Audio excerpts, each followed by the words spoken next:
Welcome to Basic Brewing Video. I'm James Spencer. I'm Steve Wilkes. We're going to talk about tinctures today. Tincture. Now we did a show a while back on making tinctures and using tinctures to flavor your beer. Mm-hmm. Do you remember the difference between a tincture and an extract?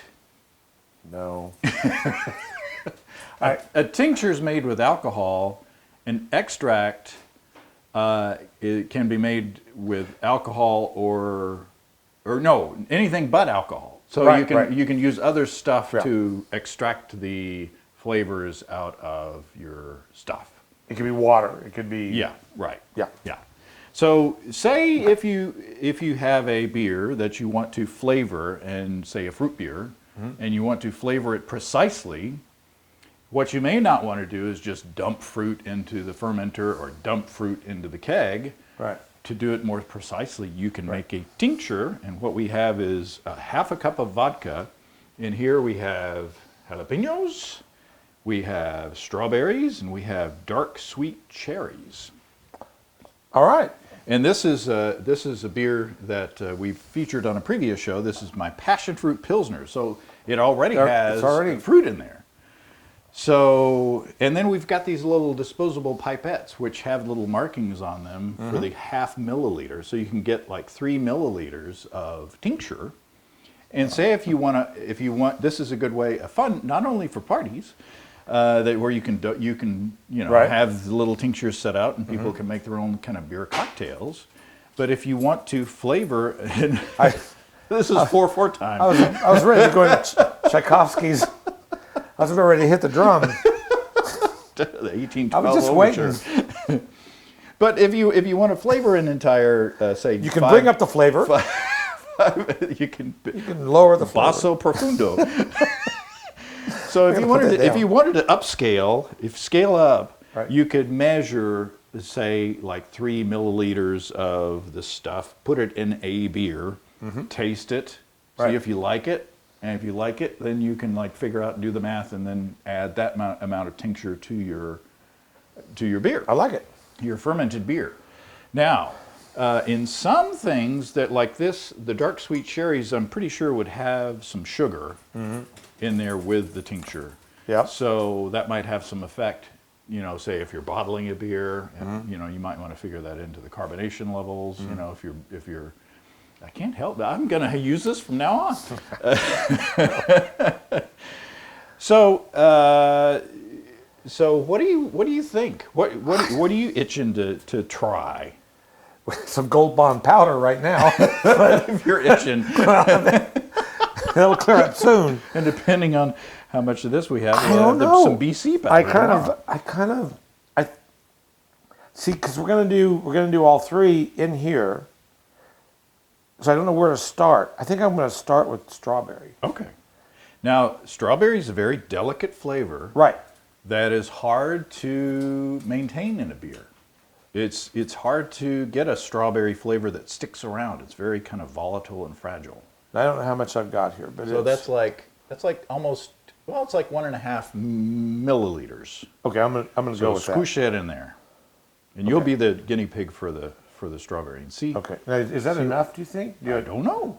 You got to take a sip, and smell it, and take a sip, and see what you think. Well, you smell anything? You smelt it, dealt with. I'm gonna go for some heat. Oh well, I did pick up some strawberry. I'm gonna do a little bit more. That was nice. I'm gonna go for a whole like 2.5 milliliters of this. And I pushed it in there with vigor to kind of mix it around at the same time.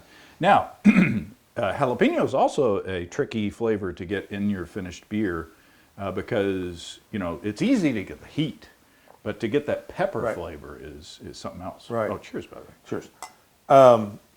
Strawberry's a hit. Strawberry and the passion fruit work really well together. They're very complementary. Oh, my goodness. Boy, you really taste in just that small amount, there's some heat.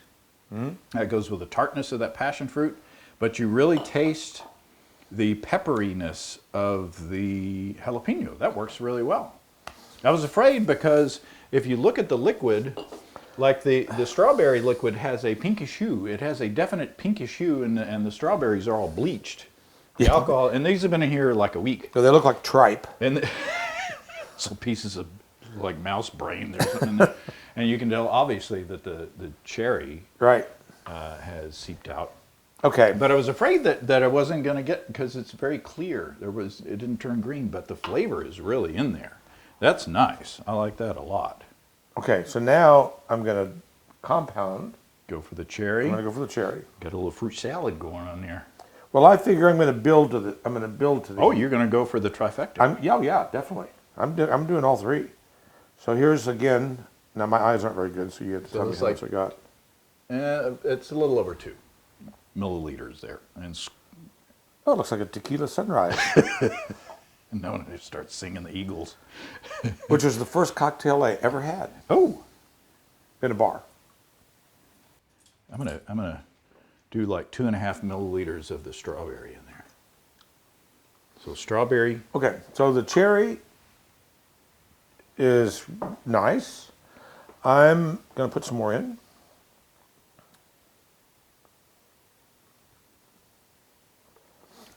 This isn't very scientific.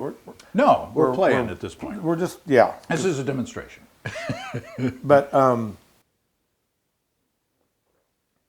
think the passion fruit and the jalapeno together overpower the strawberry for me. See, it probably would. That's why I was trying to go from the most delicate flavor to the most predominant flavor. Ooh. The cherry is nice, but I have to admit, I think I liked the strawberry by itself with the passion fruit. Right. That's what's so weird about this, because if we had separate beer samples, you could tell, but the compounding between these two and the passion fruit, it almost muddies it up. Yeah, good word. Thank you. I'm going to muddy mine up a little bit with the dark sweet cherry. It's still good. I mean, it still tastes really good, and somebody else might go, "Wow, this is wonderful," but they'd be fools. Now it's like a fruit salad. Yeah. It's kind of, yeah. It's like a fruit salad. Yeah, it's not bad. No, but it doesn't have a focal point. Yeah, it doesn't have a thesis. It needs to. Pardon me while the jalapenos get into my. Okay, now I'm going to really mess it up. Oh no! Now I'm going for it. This is the one I really wanted to do the most, and I've got like a bunch, right? Mm-hmm, mm-hmm. Okay.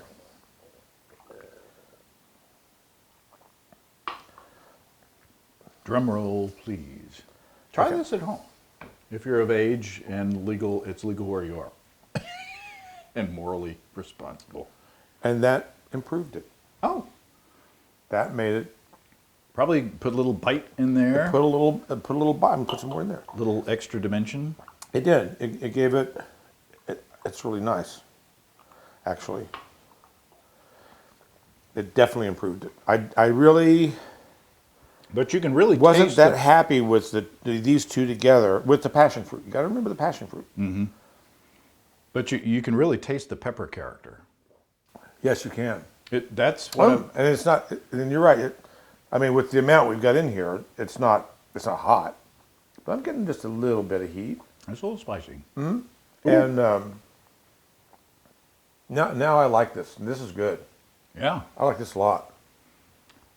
So we'll have to go back and look at the tape and figure out the amounts. Well, if we were to want to dose it, but this is a fun. Little of this, a little of that. It's a fun party idea by itself. Yeah, it is.